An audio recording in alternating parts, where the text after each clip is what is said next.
Venimos estudiando el día sábado la primera epístola de Juan.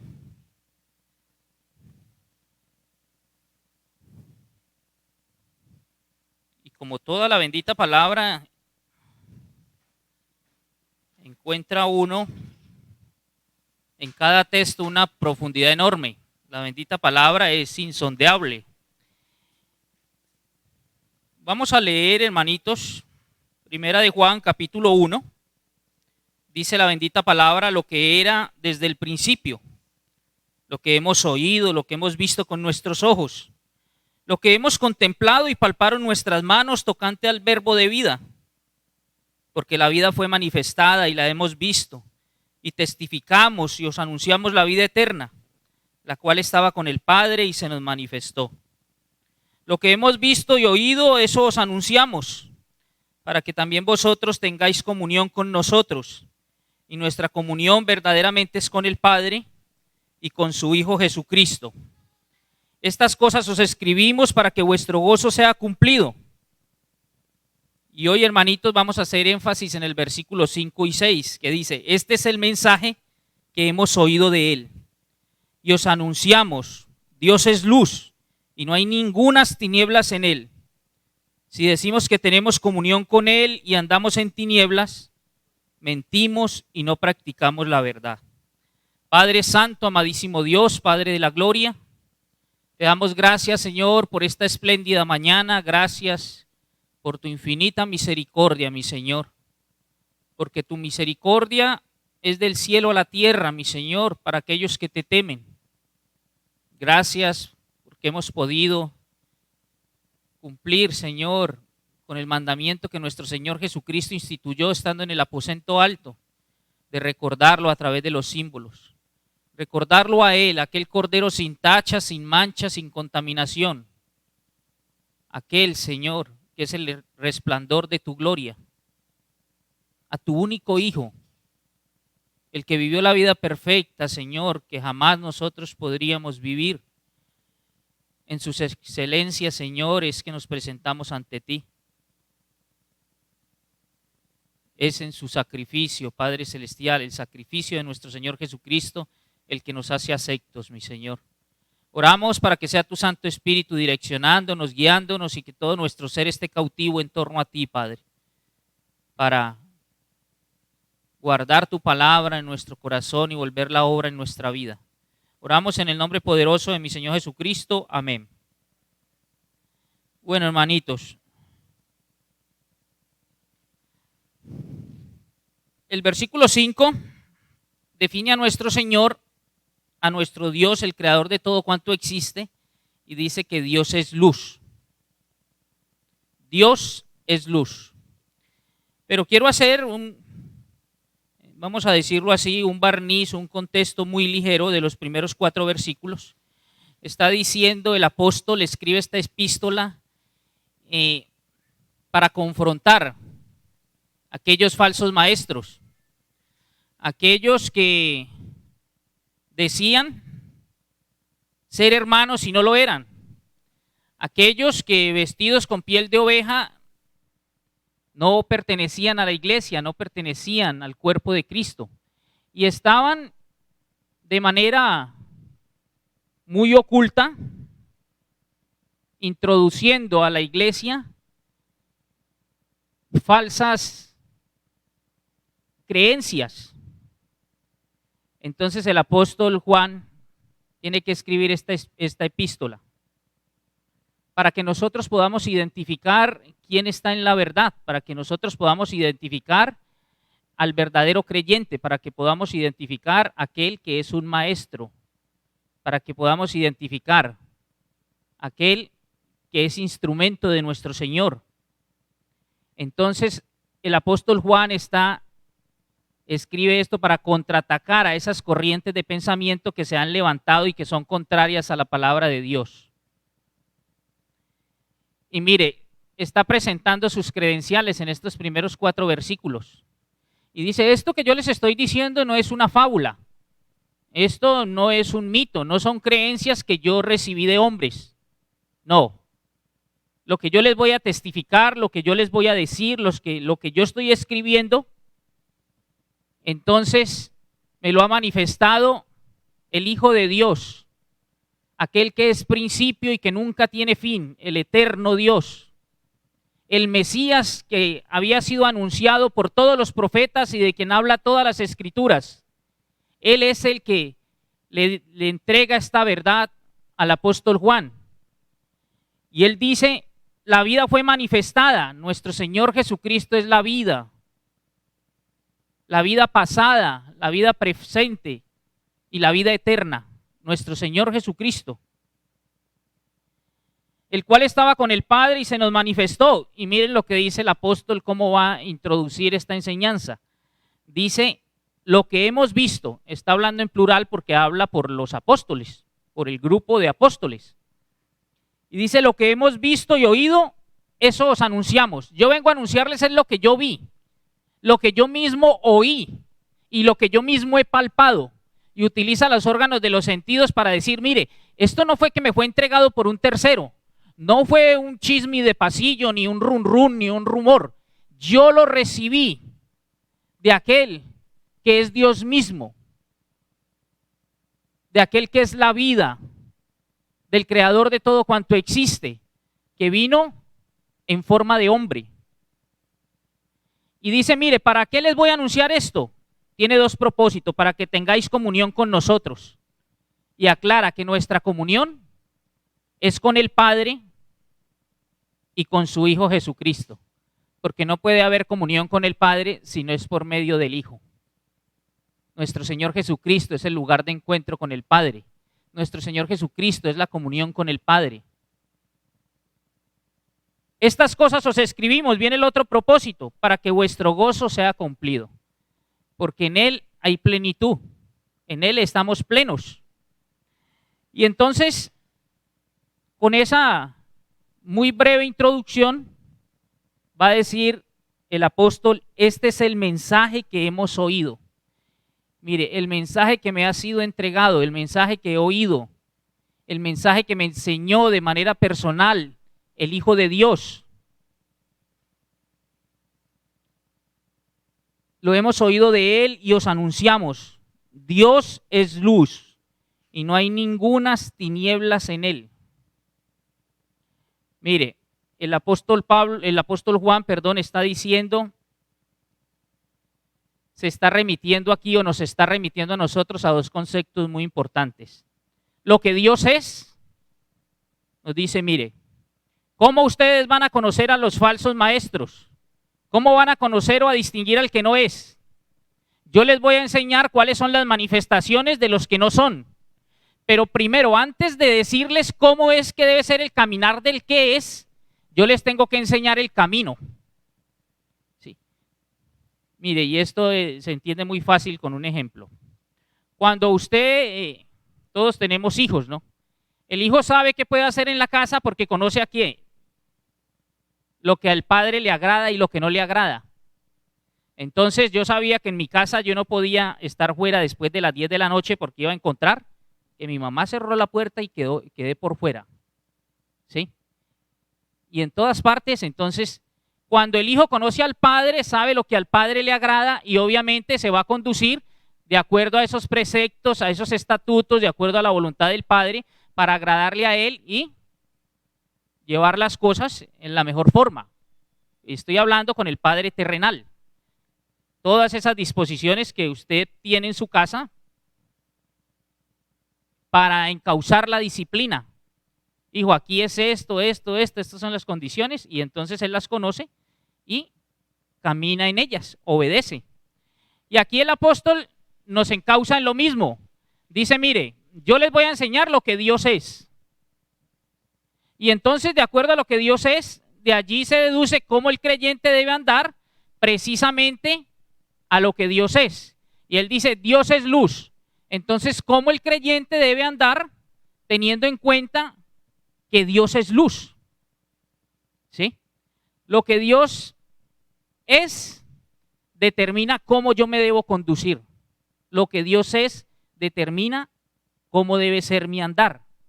Entonces, comienza el apóstol Juan diciendo Dios es luz y mire, hace énfasis en que no hay tiniebla alguna en él. Ningunas tinieblas hay en él.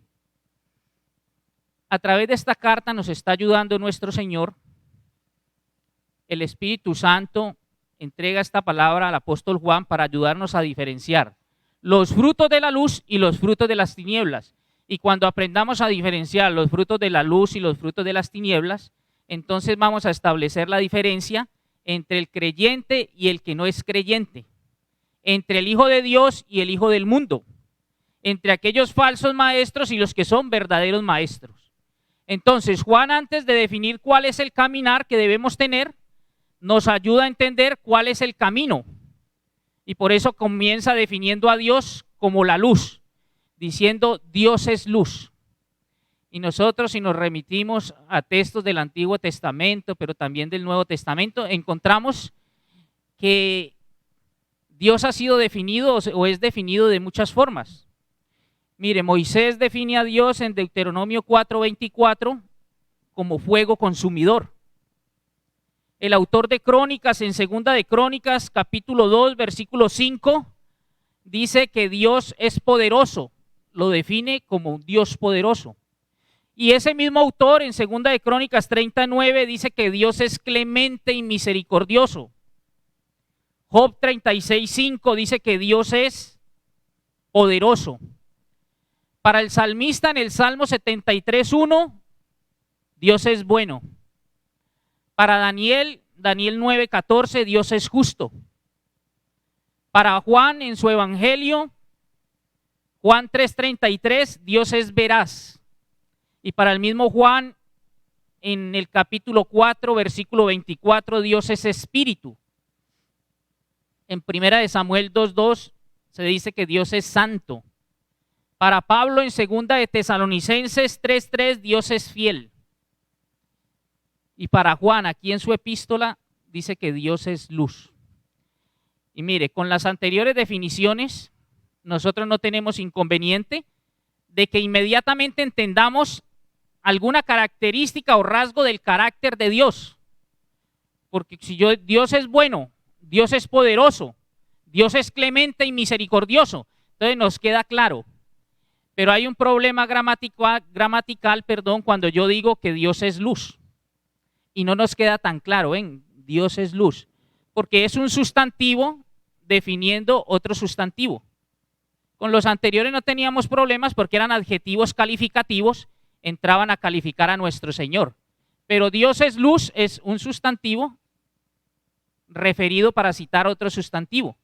Entonces hay ese problema. Entonces tenemos que aclarar bien qué quiere decir aquello de que Dios es luz. ¿Qué nos está enseñando la bendita palabra cuando dice que Dios es luz? Y también, ¿qué quiere decir aquello de tinieblas? ¿Y qué relación tiene la luz con las tinieblas? O si no tiene ninguna relación.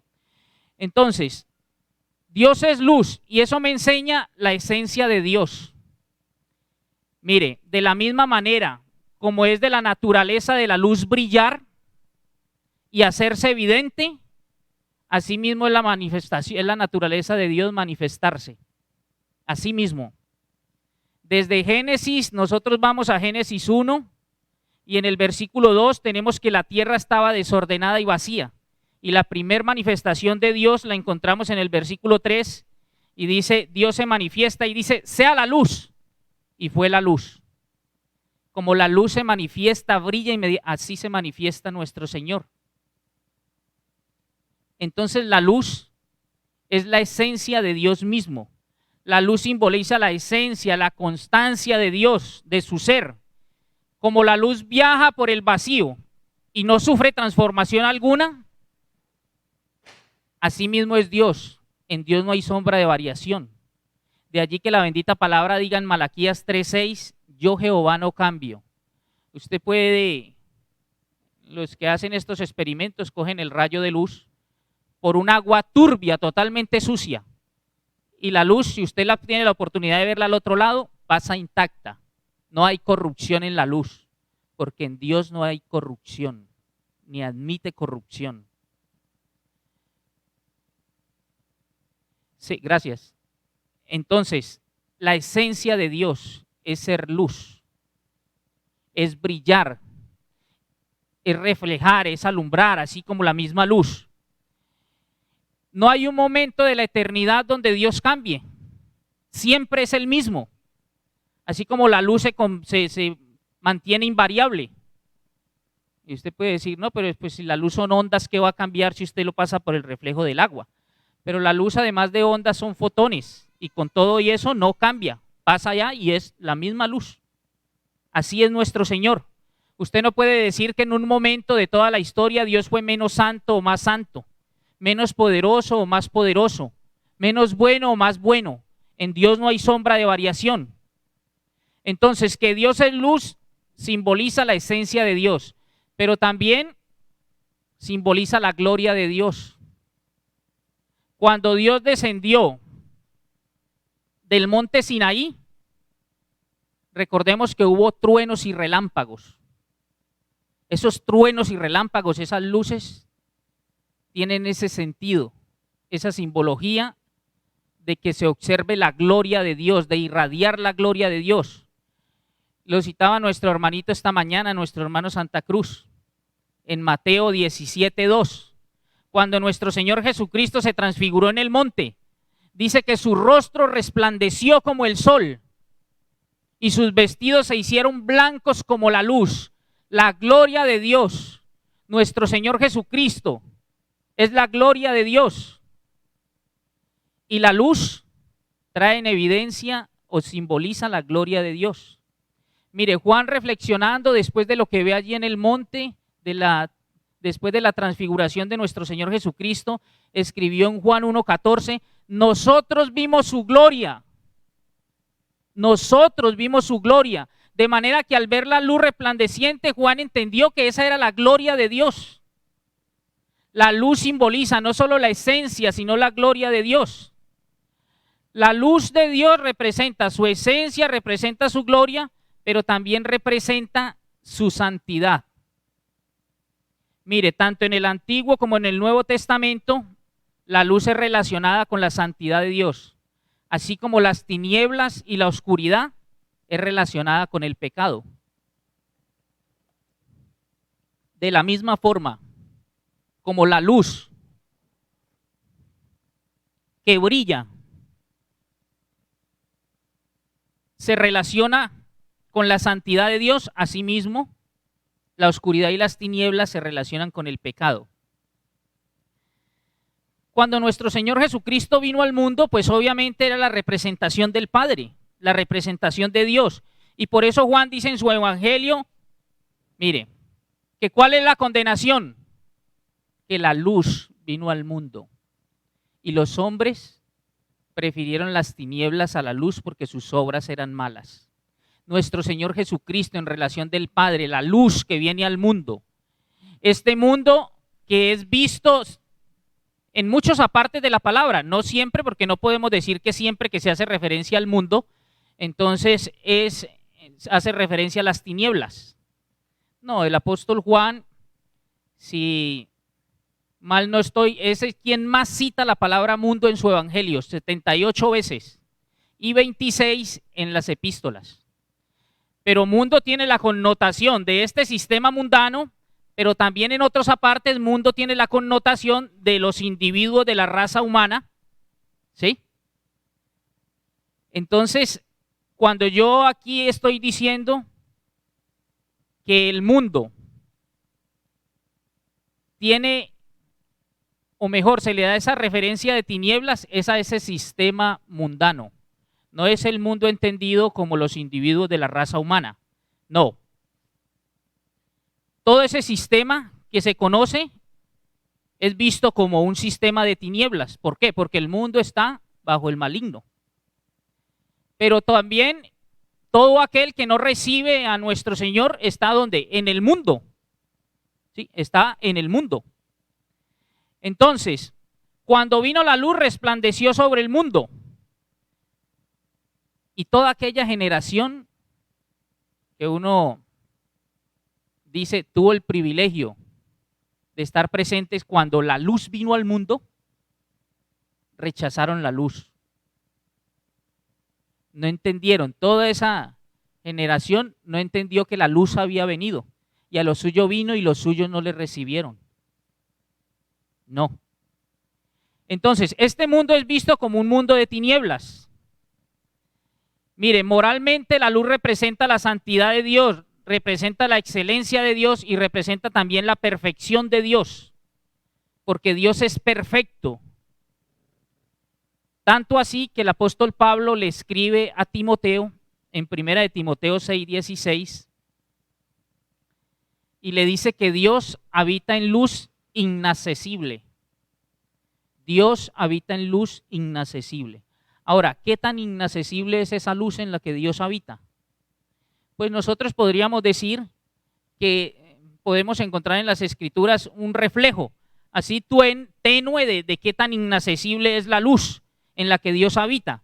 Cuando Dios desciende del monte Sinaí, esta mañana lo recordábamos en la cena, después de pasar 40 días Moisés allí recibiendo las tablas de la ley, los mandamientos. Entonces, mire, Moisés, un hombre pecador, un hombre con debilidades como todos nosotros, con pecado, porque recordemos, no hay justo ni aun uno, todos nos desviamos.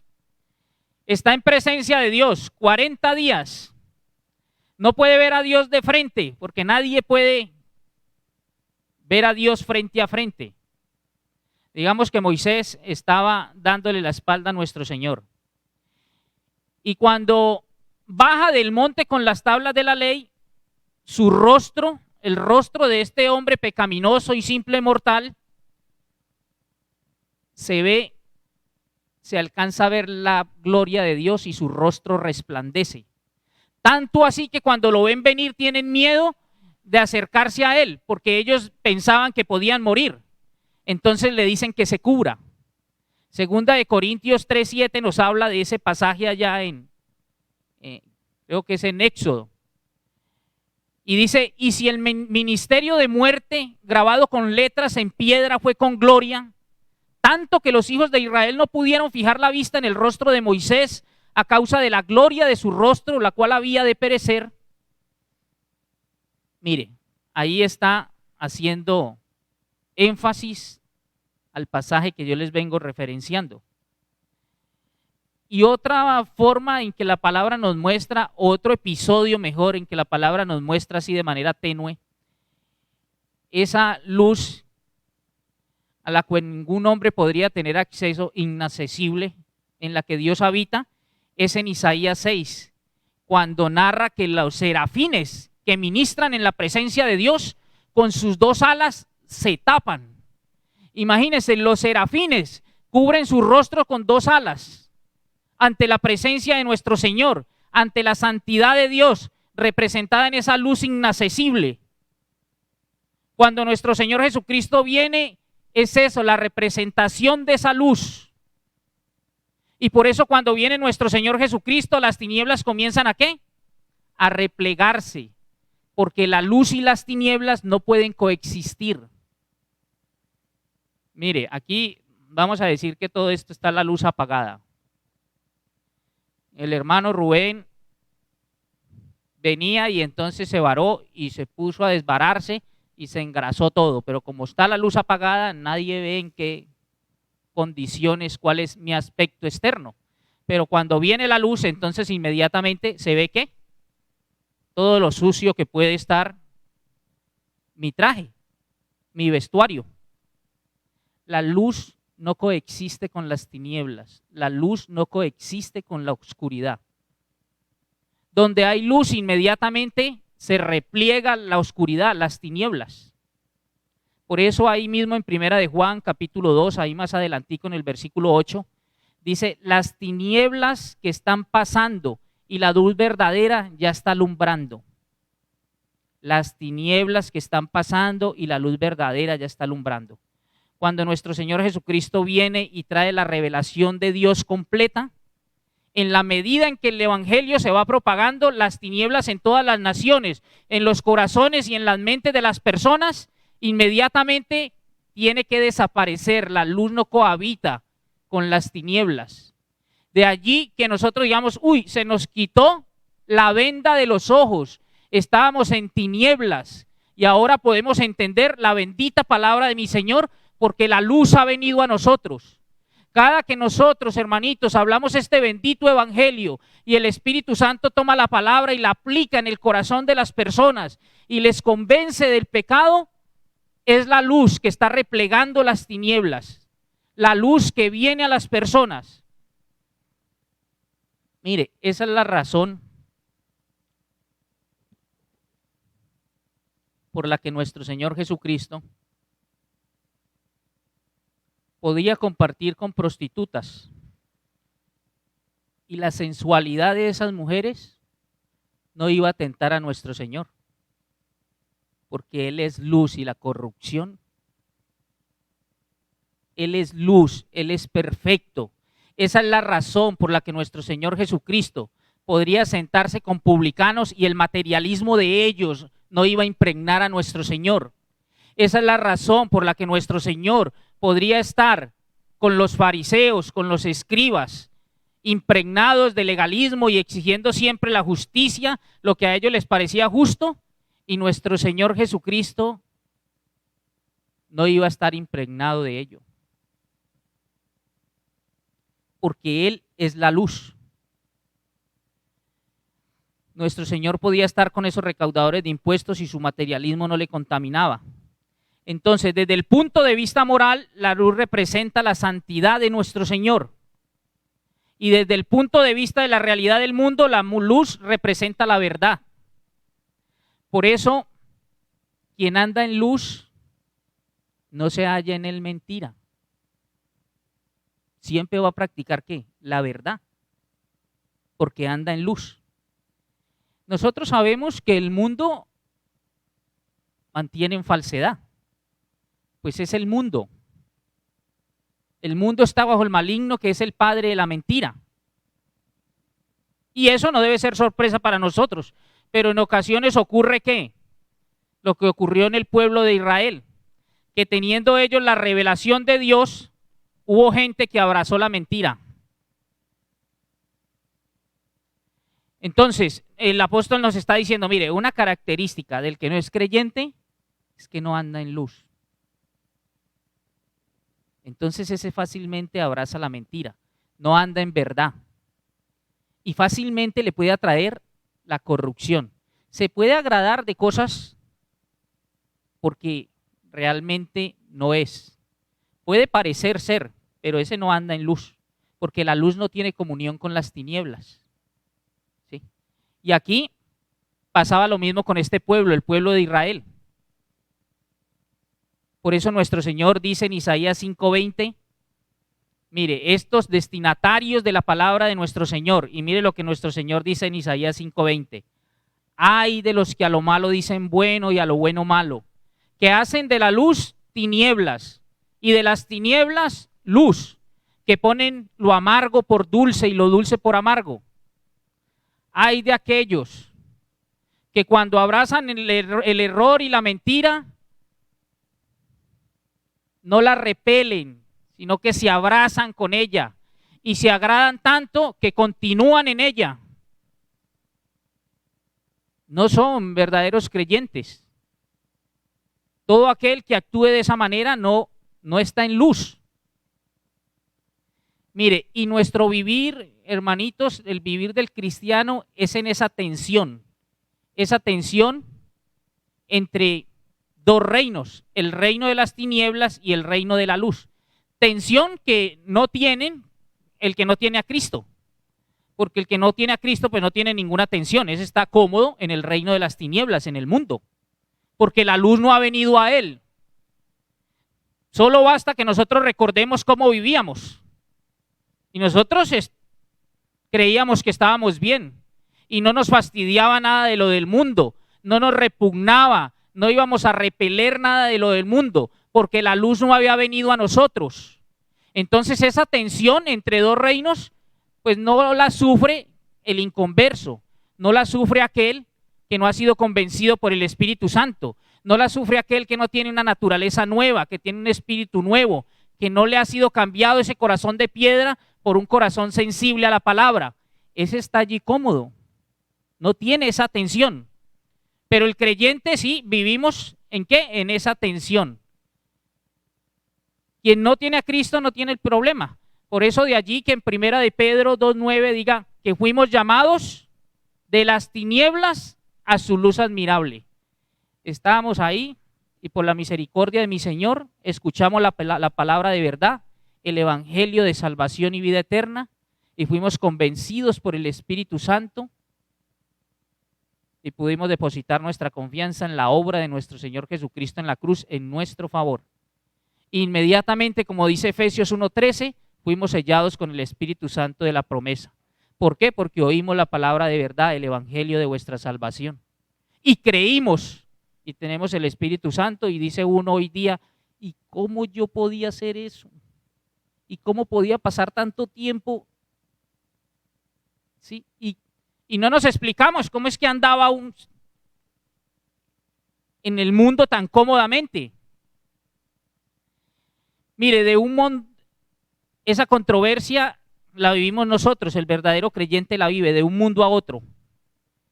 Y nuestro Señor Jesucristo fue muy claro cuando dijo, mi reino no es de este mundo. Uno es el reino de los hombres y otro es el reino de Dios. Mi reino no es de este mundo, dice nuestro Señor Jesucristo. Y en Apocalipsis, el mismo apóstol Juan dice en Apocalipsis 11:15, que los reinos del mundo llegarán a ser de nuestro Señor y de su Cristo, y Él reinará por los siglos de los siglos. Pero este mundo, nuestro Señor no está reinando ahora en este mundo. Llegarán a ser de nuestro Señor y de su Cristo. Entonces, que Dios sea luz representa la esencia de Dios, representa la gloria de Dios, representa la santidad de Dios, pero además representa su vida. El salmista lo dice de la siguiente manera en el Salmo 36:9, porque contigo está el manantial de vida. En tu luz veremos la luz. Mire, está diciendo, en ti está la fuente de la vida, y esa fuente de la vida es la luz, y en tu luz vemos la luz. Parece un trabalenguas, ¿no? Sí. Dios es la fuente de la vida. Dios es luz. Entonces, la fuente de la vida es la luz, y en tu luz vemos la luz. ¿Qué quiere decir? Dos formas tenemos de interpretar ese pasaje, o de interpretar no, porque la interpretación, digamos que dos postulados para ilustrar esta verdad. Y lo que significa es que solo en Dios experimentamos vida. De manera que en su luz vemos la luz. Mire, hay un ejemplo que nos da la naturaleza muy bueno. Las plantas. Una planta tiende a girar, tiende a tomar una postura hacia donde está el sol. Con el sol es que produce clorofila. Si la planta no le da el sol, se muere. Y ella, como ser vivo, entonces va girando hacia donde le da el sol. Si el sol no le da, no tiene vida. Asimismo, si nosotros no tenemos comunión con Dios, no hay vida. Quien no tiene comunión con Dios está muerto en delitos y pecados, dice la palabra. Dios es la vida. Él es la fuente de la luz, y la luz representa la vida. Lo segundo que quiere significar Juan con esas palabras es que sin la luz de Dios yo no puedo ver nada más de la realidad espiritual que me rodea. Es lo que hablábamos ahora. Estábamos allá ciegos. Cuando la luz vino, yo pude ver, se me fue reflejado todo. Pude ver el resto. Pude ver cómo estaba interactuando yo con un mundo que está perdido y que está muerto en delitos y pecados. Pero cuando yo no tenía la luz, yo estaba ciego. Entonces, sin la luz de Dios yo no puedo ver nada más. Sier Luis, un pastor, escribe lo siguiente referente a esta ilustración. Él lo define de la siguiente manera. lo ilustra así: yo creo en el sol no solamente porque lo veo, sino porque al verlo puedo ver todo el resto. Y lo que está diciendo este autor es, si el sol no existiera, el mundo estaría en tinieblas y yo no podría ver lo que hay a mi alrededor. ¿Sí? Mire, no se podría ver absolutamente nada. Y solo si tengo comunión con Dios, con la luz, a través de aquel que es la luz que vino al mundo, solo si yo tengo comunión con el Padre a través de nuestro Señor Jesucristo, porque la luz vino al mundo, solo que algunos, casi la mayoría de ese tiempo, prefirieron más las tinieblas a la luz. Y muchas personas a quienes les llega el evangelio prefieren continuar en las tinieblas que en la luz, porque sus obras son malas. Y cuando usted anda en obras malas, usted no va a venir a la luz, porque va a ser evidente. Entonces usted va a seguir allí. Si usted anda en obras buenas, pues usted no tiene problema de venir a la luz para que la gloria sea para mi Señor y que todo el mundo sepa que yo estoy buscando agradar y glorificar a mi Señor. Entonces, mis actuaciones, pues, son transparentes. No tenemos nada que ocultar. Entonces, este autor dice, de esa misma forma yo creo en Dios, porque puedo ver su luz, su revelación, y al verla yo puedo ver toda la realidad espiritual que nos rodea. Pero anterior a eso, como explicábamos, estábamos ciegos y no podíamos ver esa realidad espiritual. Y además de ciegos, dice la palabra, estábamos muertos en delitos y pecados. Y el mejor ejemplo, pues, es nosotros retrotraer la memoria al tiempo en que no habíamos sido alcanzados por la luz, en que vivíamos en tiniebla y nos damos cuenta que el pecado no nos molestaba. Y no nos molestaba porque no lo veíamos. Y si lo veíamos tampoco que nosotros lo disfrutábamos. Entonces, con su luz, yo veo la luz. Con su luz veo todo el resto, todo el panorama.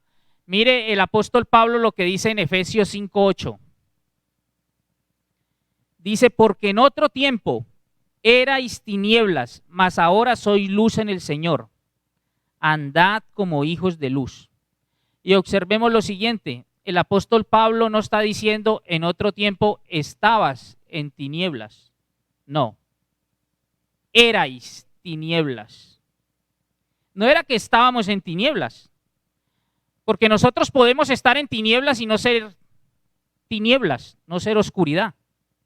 De hecho, mi Señor Jesucristo dijo, Señor, yo te pido no que los quites del mundo, y el mundo está en tinieblas, sino que los guardes del mal.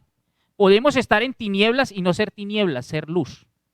Y el apóstol aquí no dice, ustedes estaban en tinieblas, está diciendo, ustedes eran tinieblas. Su corazón, su mente, su esencia era oscuridad, era tinieblas.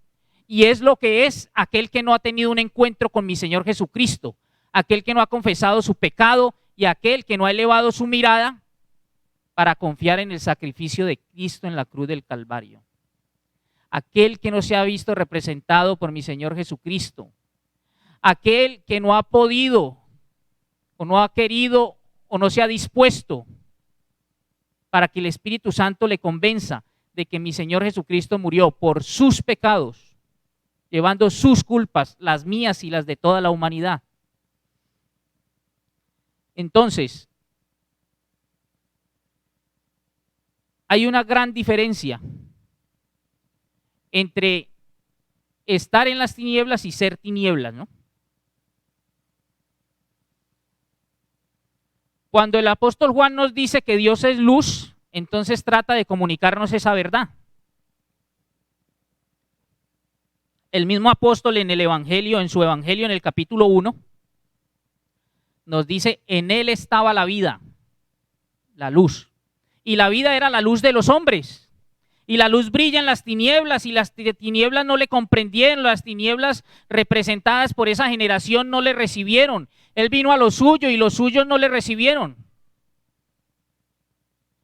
Ahora, pensemos en lo siguiente, siendo que Dios es luz y no hay tinieblas en él, como lo afirma el apóstol Juan en ese versículo 5, entonces la pregunta es, ¿cómo debemos andar si realmente andamos en luz? ¿Cómo es que nosotros debemos andar? Entonces, debemos entender para nuestra vida de santidad que Dios no quiere ninguna comunión con aquel que anda en la oscuridad, con aquel que no practica la verdad, con aquel que anda en tinieblas. Dios no quiere, no desea ninguna comunión con quien anda en tinieblas, con quien no anda en verdad. Y no es que no lo desee y que no lo quiera, es que está inhabilitado para hacerlo. El pecado hizo un abismo enorme entre Dios y los hombres. Por eso el sacrificio de nuestro Señor Jesucristo. Por eso el plan de salvación ideado por nuestro Creador. Por eso su muerte en la cruz. Como si una mano estuviese extendida para llevarnos a la comunión con el Padre. Puede uno interpretar, nuestro Señor muere crucificado en la cruz porque simboliza que con esta mano está haciendo el puente para llegar al Padre. Solo en Él usted puede tener comunión con el Padre, porque solo hay un Dios y solo hay un mediador entre Dios y los hombres. Por eso cuando nuestro Señor Jesucristo estaba en esa cruz, dice la palabra que hubo 3 horas de tinieblas, porque eran todas nuestras tinieblas, todo nuestro pecado sobre nuestro Señor. Él pagando por nuestro pecado, por nuestra tiniebla. Por eso se oscureció y fue literal. Era la oscuridad sobre nuestro Señor. Y por eso nuestro Señor decía, Dios mío, ¿por qué me has desamparado? Y nuestro Señor tendría que responder, porque estoy inhabilitado, yo no tengo comunión con el pecado, hijo, y estás portando el pecado de toda la humanidad, estás pagando por ellos, estás llevando el castigo que a ellos les correspondía. La espada de mi justicia es sobre ti porque llevas el pecado de todo el mundo. Dios es luz y no tiene comunión con la oscuridad. Por eso la muerte de nuestro Señor Jesucristo. ¿Cómo debe caminar aquel que anda en luz? ¿Cómo debe caminar aquel que pretende comunión con un Dios que está en luz inaccesible? Mire, uno podría decir, no, pues yo me imagino que es orando y que es dedicando tiempo para mi Señor, a conocerlo a través de su palabra. Y eso podríamos decir que es lo mínimo que un creyente está llamado a hacer para tener comunión con Dios. Pero no es a lo que hace referencia el apóstol Juan, ¿sí? La primera característica del nacido de nuevo es precisamente la comunión con Dios. Entonces, si usted no tiene tiempo para el estudio de la palabra, no tiene tiempo en oración, dígame dónde, cuándo y cómo es que usted tiene comunión con el Señor. Entonces, esa es la primera evidencia, ¿no? Si yo no tengo un tiempo de estudio de la palabra, si yo no tengo tiempo en oración, ¿cómo, cuándo o dónde usted dice que tiene comunión con el Señor? Es como cuando uno dice, yo tengo comunión con mi esposa, pero mi esposa me llama, me pone los emails y yo nunca los leo. Me pone mensajes y yo no, ni los leo ni le contesto. Y me hace llamadas y estoy tan ocupado que no contesto. Pero yo tengo comunión con el Señor. Ve, yo tengo comunión con mi esposa. Pero, ¿y quién le va a creer eso? ¿Sí? Y el email de nuestro Señor es este. Aquí están los mensajes de nuestro Señor. Y los estamos leyendo. Estos son los mensajes de nuestro Señor. Y las llamadas que nuestro Señor nos hace son las oraciones. Y si no tenemos ni siquiera, entonces ¿cuál comunión? ¿De cuál comunión estamos hablando? Y si no tiene comunión, entonces usted no está en luz. Si usted no tiene comunión, ¿usted cómo puede decir? Si no hay comunión, usted no es salvo. Y si no es salvo es porque no ha sido renacido, no ha nacido nuevamente espiritualmente hablando. Entonces no puede usted mismo decirse esa mentira. Ahora, mire, no, sí, yo leo la Biblia, yo oro, yo me congrego, pero el apóstol Juan no está diciendo que eso garantiza que usted sea un creyente, porque los fariseos leían todos los mensajes del Señor y hasta la memorizaban y lo enseñaban y exigían su cumplimiento cabal. Entonces, conocían el mensaje de mi Señor, lo enseñaban, lo memorizaban, ayunaban y no tenían comunión con nuestro Señor. No tenían ninguna comunión con nuestro Señor. Entonces, ¿qué debe hacer? Pues nos está diciendo Juan, se debe andar en la verdad. Para tener comunión con Dios yo tengo que andar en la verdad, tengo que andar en luz. Y eso habla de una congruencia, lo interno con lo externo. Eso habla de una coherencia, lo interno con lo externo. Yo tengo comunión, pero ¿y externamente qué es lo que nosotros vemos? Si ustedes, hermanitos, si nosotros hiciéramos una encuesta, cada uno en el lugar donde vive, con sus vecinos, con sus familiares, en el trabajo, con quienes lo conocen, y la encuesta facilita, ¿Rubén es cristiano, sí o no? ¿Qué sería el resultado? ¿Cuál sería? Lo interno tiene que tener coherencia con lo externo. ¿Cuál sería ese resultado? ¿Qué creen ustedes? Cada uno ahí se responde. Si pasa el examen o si por el contrario van a decir, uy, ¿cómo así que era creyente? Yo ni sabía. Yo no me daba por enterado. Nunca tiene, ni en el léxico uno lo identifica, ni en la forma de hablar. ¿Sí? Entonces, ¿están dando en verdad?